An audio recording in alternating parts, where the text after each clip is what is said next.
firstly, I want to say we don't full sail disagree with this idea at all. We just have a few concerns and think it should be kind of thought through a bit more before going forward. So our concerns are threefold. Firstly, I would say we're quite concerned on the renting side of things. So Threshold is a renters' rights charity. So the type of stock or type of renting arrangement that this is bringing in would be of concern to us. To give a bit of backstory on that, so in Ireland, there are two types of renters. There are tenants and there are licensees. So tenants are they're who we usually think of, right? They have full protections under the Residential Tenancies Act. They can go to the RTB if they have any issues. They're people who, say, rent a whole place or go into a house share with a bunch of their friends and rent the whole place, that sort of thing. However, there is another cohort, the licensees. So those are people like in dig style accommodation.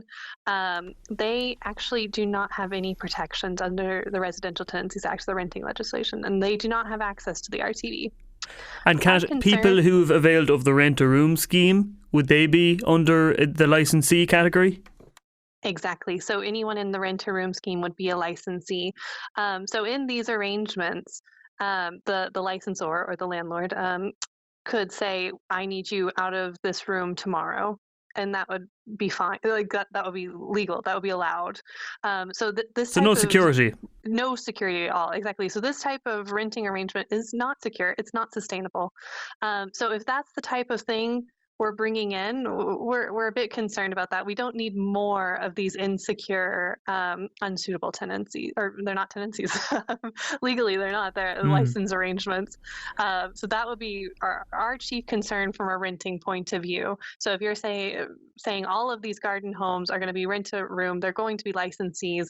Well, that's a huge concern for us. That's a lot of insecurity.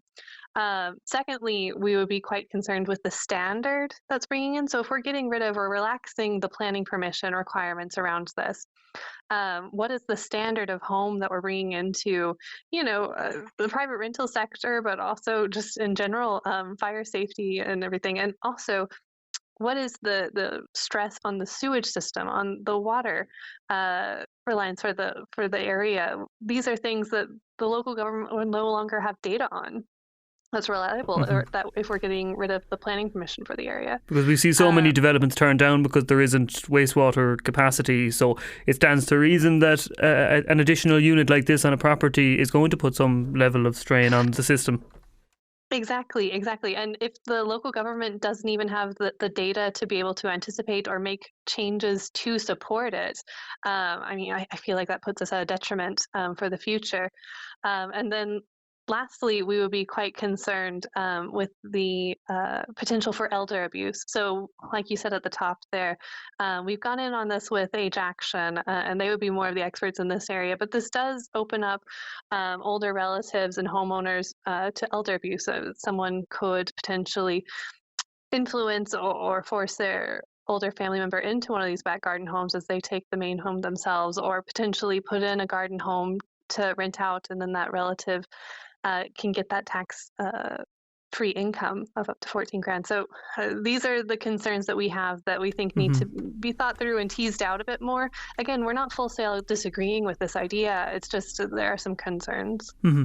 And Clare FM spoke to a number of auctioneers locally about this during the week to get their reaction, and both of them, to varying degrees, welcomed the measure. One said that any boost to supply is welcome, but the way he put it is the devil will be in the details. So this sounds like it could be positive in that it brings more rental units into the market, but we'll just need to see what the regulations are, which I think is perhaps what you're saying in some way as well, that this could be positive, but we'll need to see what the details look like. And is that what this comes down to?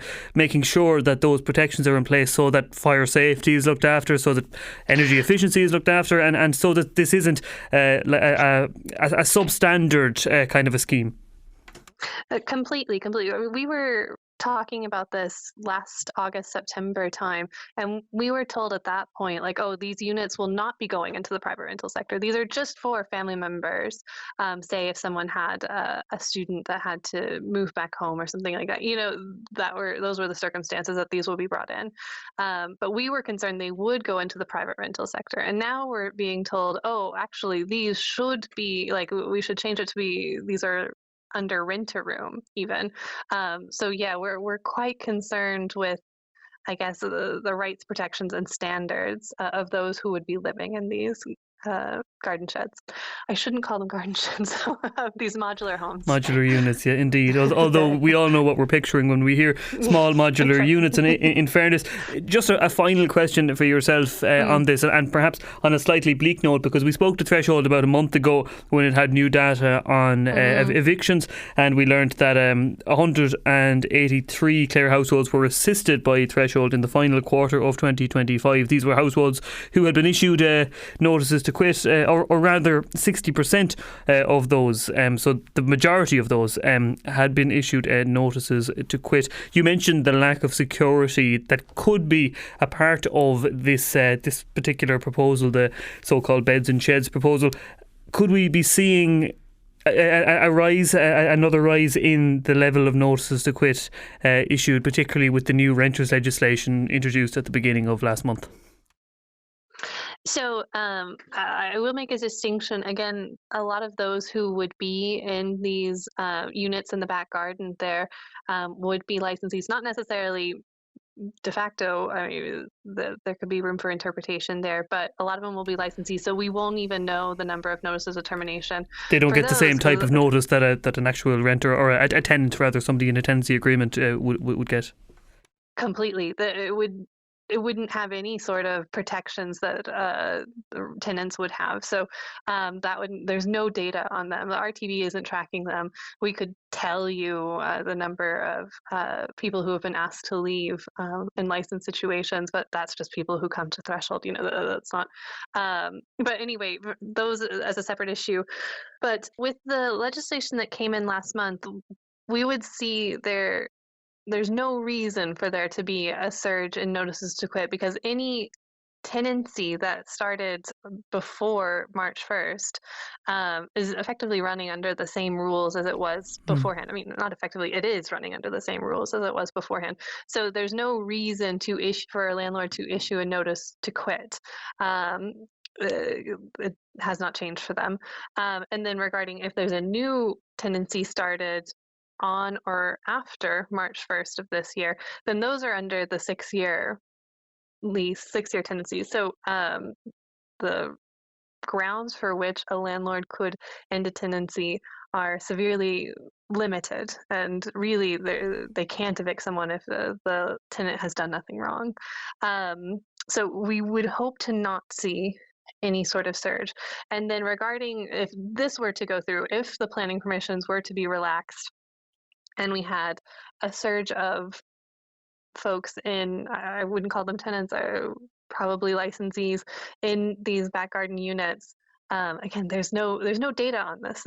No one's tracking these figures because they're not tenants. So the RTB isn't tracking them. They would be kind of without protection, and they could be asked to leave at any moment. There doesn't need to be a paper trail necessarily, or like if you're a tenant, you must get a notice of termination in writing. That's not the case for licensees. They can be told over text message, and that is just as solid as a piece of paper. So it's very hard to track and to be able to tell you these things because licensees, we call them the Wild West of renting. Like there's no protections, there's no rules.